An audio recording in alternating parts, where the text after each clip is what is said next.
Welcome back. MTG Joe here. Today, we're looking at the weekly meta breakdown for the Timeless Best of 3 traditional Timeless format, looking at the best decks on the MTG Arena ladder up to Mythic rank. So we're getting the data from UntapedGG, what you see on the screen, companion tool that runs alongside Arena's client, aggregates user win rates, gives a whole bunch of cool stats. Link for Untapped's in the video description. I'll post all these deck lists as always, timestamp them so you can lift and shift. We're going to be looking today at kind of the popularity of the format. It's been about 2 weeks since the Modern Horizons 3 set dropped.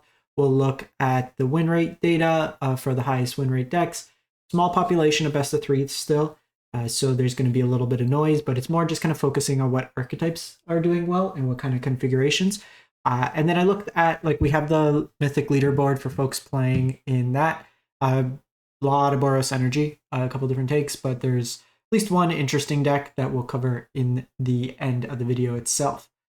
So the deck, the popularity, like I said, Boros energy 24%, next closest 2% from Diamond to Mythic rank. So huge kind of mix in terms of decks being played, or not really mix, but a lot of polarity with the Boros energy deck towards the top. We just see it kind of taking over. It's a very, very powerful deck. I've been playing it variant in Historic, and I've won a lot of games with it.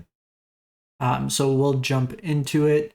We got June 17th through to the 24th, Diamond Mythic, just a shade under 8,000 games played, best of 3 matches.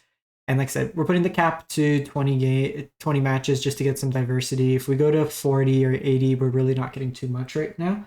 Comparatively, like just for view, we could go to 1,500 or 15,000 games by going to Platinum, but I feel like there's a lot more noise in Platinum. Usually Diamond's a little bit, once you get to the more competitive side in terms of just folks trying to get into Mythic at least. So we'll look at the deck lists themselves. You'll see in the top right-hand corner, we're 61 subs away from 13,000 on the channel. So if you do enjoy this type of content, we come out with every format. Metagame challenge this weekend will be Historic. We'll cover all that as well, leading up to it. So greatly appreciate it if you could subscribe. Free, easy, helps out. Highest win rate deck, Boros Energy. So there's kind of 2 shells. There's the Lurrus version, the non-Lurrus version. The non-Lurrus version is going to Phlage and Fable, and then Blood Moon in the side. We have the Boros Energy version here. And this one's got a 91% win rate, 24 games. So again, focus less on the win rate. We're looking more just what's winning and right now in terms of the shells themselves. So kind of the core of the decks, you'll always have the Guide of Souls. You'll always have a Johnny, our Amped Raptor, Unstable Amulet, Galvanic Discharge. Those are kind of the core of the deck. Your removal, your card advantage, your extra value.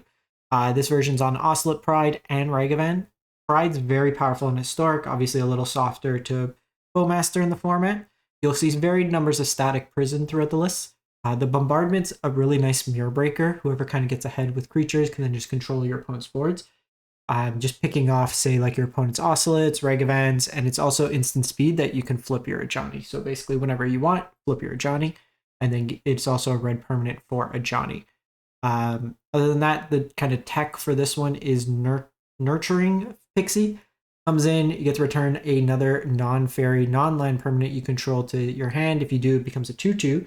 But this lets you reset things like Amped Raptor, Unstable Amulet, get another token out of Ajani. So just value out of it in that sense.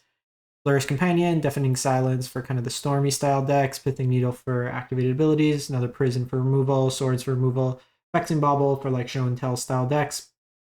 Flute can be used as another needle, but also just, hey, how about you spend 3 more mana on that show and tell or whatever it may be. And then Power Balance. Interesting card for the mirror or low kind of Lurrus shells. When they're playing it, you kind of get that card advantage out of it as well. So there's that Boros version, and then there's the Jingantha with Phlage. This one's at 83%. So again, very similar. Discharge, Guide, Bolt. So pretty much the same core. You got Amp Raptor there. No Bombardment in this one. So if you look in the 2-drop slot, you're losing out on the 2 bombardments. And then 1 Static Discharge. Instead, you're playing the Phlage, Fable, the Mirror Breaker, kind of mixed into there as well, into this list here. And then very similar sideboard configuration, a Licensors for Graveyard Hate, second Fable, and then the Blood Moon to hate on greedy mana decks. From what I'm hearing, like I've been playing a Lurrus version in Historic.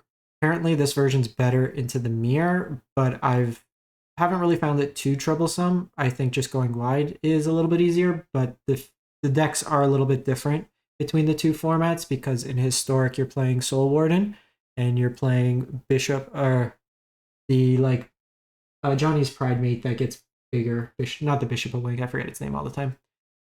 So it plays a slightly bit different than these versions here. This is closer to the modern version with Phlages being played inside. We then have 4-color show and tell. Just going to show it pretty much stock. They haven't really updated anything. You still have your assemble the teams, dark rituals, stuff like that. I still get comments about people saying like, oh, I want to play Timeless without the digital alchemy cards. Like there's, especially with Modern Horizon, there's so few actual cards played from like alchemy. Like assemble the team is basically just a functional pillage the bog at this point that doesn't have the land restriction, but it's not really anything special in terms of digital. There's that. There's like the negate kind of effect at a Dimir. There's very few actual alchemy cards seeing play at this point in this format, just given like the injection of powerful cards, but nothing really too innovative. We see the ley lines in the sideboard coming in now as a concession to more of the scam style decks. Frozen Grip for the mirror, Born for instant speed, Fatal Push for more aggressive decks. But this one's kind of more all in combo. You'll sometimes see Fatal Push in the main. This one's opting for Dark Ritual to kind of potentially turn 2 combo. Move on to Rakdos Scam. So 68% win rate. You got your Titans or your Elemental Incarnations here, Fury and Grief. Troll Reanimate lets you kind of rebuy any of this top end, so you can turn 1 scam and then also rebuy it. Very powerful. Thoughtseize for hand hate, not dead after all. Just remember, if you're doing not dead after all, make sure you're in full control with the trigger on the stack. Otherwise, you're gonna lose priority. So keep that in mind. Bolts, Dragon Rage, and then Crocs that can be pitched to both. So just very lean kind of mid-range deck. The one thing that this deck might struggle with is just sustained card advantage. You have like card filtering, but you once you kind of dump your hand, you're kind of reliant on your top deck to some degree. Fatal Pushes is more removal, Needles, activated abilities, Molten Collapse, flexible removal, Graveyard Hate, Greedy Mana Hate, Golden Command, Artifact Hate, but also just kind of value plays. You can 2-for-1 kind of effects, and then the Liana for the more control-y style matchups. Moving on, we go to Sultai Midrange, so 63%. Lurrus Companion, always worth noting. And then this one here is looking to play, this one's at 64%. The cameos in here with Brainstorm, very easy to flip. We see 4 copies of Nethergoyf. I'm very curious. So obviously you can see I don't have these copies yet. I'm still open like 300 packs of this set, and I still don't have all the cards. I'm very curious how folks in practice are finding this card. The escape seems like, I don't know how easy it is to pull off. Like, I guess you have land, you have artifact with Mishra's, pretty easy with like Lorian's Reveal, so maybe, but curious to how this actually plays out in practice. I know it's seeing play in Modern, but one of those, like, once you actually get your hands on it kind of effects. Bunch of discard, Thought Seizes, Inquisition, Fatal Push. Interesting, only 3 Deathrite. But then you also have the Psychic Frog, gets you some card advantage, and then kind of takes advantage. If you get some late game Thought Seizes, it can be like pitched to it if needed. Bowmasters, Mana Drain in here. This is Abrupt Decay. Pretty flexible removal. I'm surprised it doesn't see more play in the format.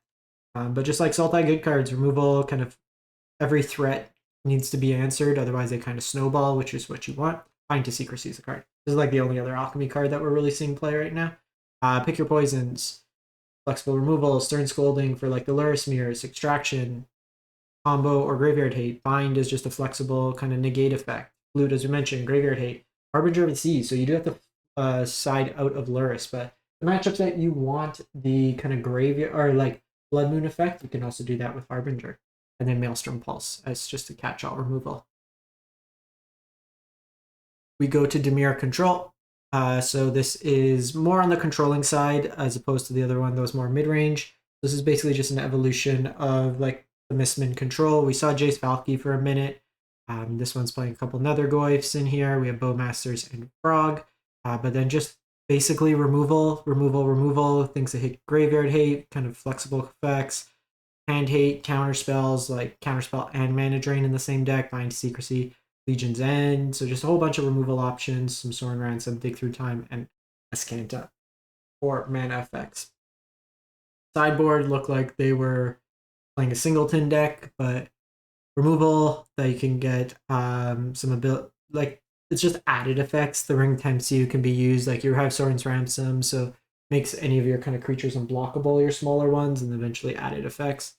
Misstep for the more cheap decks, activated abilities, Lurrus decks, Hand Hate, red-green styled effects, Edict for removal, Storm Chandler for the more control decks, Filigree for the go wide decks, Meat Hook, same idea, as well as Toxic Deluge. Torpor Orb, really good against like energy or the ETB effects, and then Go Blank. See our first kind of showing of the mono green Titan list. So a big card that this list got was Flare of Cultivation. So basically on turn 1, you can get 3 lands into play now. You play one of your dorks, a Boreal Grazer or Kami. This is another alchemy card ruining this format. How could they reprint a Boreal Grazer? But this card here lets you basically play the land, then sack it, and then get another land. So it enables like some pretty early kind of ramp in turns. Similarly, Natural Order, Primeval Titan, Crater Hoof Titan is your top end. And then you have like your Field of the Deads, Westvale Abbey kind of package, Bajuka Bog in here, your Gate for value, Lair for value. So just some effects there. You'll notice the whites splash with the deck. You can use access to Get Loss, as well as High Noon, slow down the multi-spell decks, flexible removal, Veil for protection. Enters the battlefield, you may have it fight target creature you don't control. I have no clue why this is in the sideboard. So this one, I can't tell you why this is a sideboard card here. There's better fight cards probably, but I guess if you really want to have a removal spell, Carnage Tyrant for the heavy counter matchup, or the more aggressive matchups, you can make the food tokens, I guess, for flyers. So these ones, like Generous Ent and this Affectionate Indrik, seem fairly niche. Like either you mainboard this card, or you don't play it at all. The Storm Held, we've seen it before. This is just a way to play around Field of the Dead. So it's a natural target for the Natural Order, but also is removal. So you can kind of get both effects with that. Go to Beans Elementals, 57%. So Beans lets you draw whenever you evoke cards. So your top end draws you some cards. Leyline similar. You have your Omnath One Ring for value. Endurance in here. This is like real money pile. Nissa, when you play 2 lands from like the fetch lands, gets you any of your elementals. Omnath, Fury, Solitude, Endurance, or potentially itself. This version's also playing 6, so mills you. You can put a land, so kind of rebuy in that effect. And then non-land cards in your graveyard have retrace, so you can kind of rebuy your Titans. Cheap early ramp with Delighted Halfling, interaction with swords, Phlage in here, Oko in here for a real money pile. Only uncommon here, and then some basics, and then everything else rare and mythic. Pick your poison, flexible removal, activated abilities, combo, like show and tell, big mana decks, or Damping Sphere could also be brought in against Storm. Blood Sun turns off the abilities of lands. Probably just, I guess like in this case, Field of the Dead, this shuts off Field of the Dead. But doesn't Blood Moon you because you can't really afford it. Brotherhood's Endless Sweeper, Leyline for graveyard decks. And then we have a list from Dockmore. They went 19.9. So this is a show and tell Eldrazi list. I saw them mention on Twitter that they were short on some wild cards. They play the full Ugin's Labyrinth. The Emrakul and the main should be the new Emrakul, is what they mentioned. But not necessarily winning through the combo, but just winning through like big Eldrazi One Ring kind of effects. You have a bunch of ways here. Put cards in your graveyard. You have Shifting Woodlands that lets you make the woodlands become a copy of another effect. I can see Ulamog also being played, the new one in this deck, just since you could have the woodlands become it and then get the Annihilator triggers on it. But I guess the Ulamog is a cast trigger, so it doesn't work necessarily there. Null Drifter for card advantage. Devour sets up your early draws, can be pitched to the Labyrinth. The show and tells, you have your Fey package in the side, so you can go like the show and tell into the Fey route, approach the Second Sun. You could do the so basically it's Fey of Wishes, Mastermind's Acquisition, Mastermind's Acquisition, Mastermind's Acquisition, Mastermind's Acquisition, Bonds of Insight. Bonds of Insight gets both the Mastermind's Acquisition, that gets the Approach to Second Sun, and then the second Masterminds gets the next Approach to Second Sun. is all if you have Omniscience out. So you have the combo, and then you have just big Eldrazi, which is kind of cool. Combo hate, kind of things like that. Counter spells, you have defense grid, kind of make interesting deck here as well. So Simic Eldrazi, show and tell combo, big beater effects. But for the week, let me know what you've been playing, what you've been enjoying, and we'll catch you next time. Watching.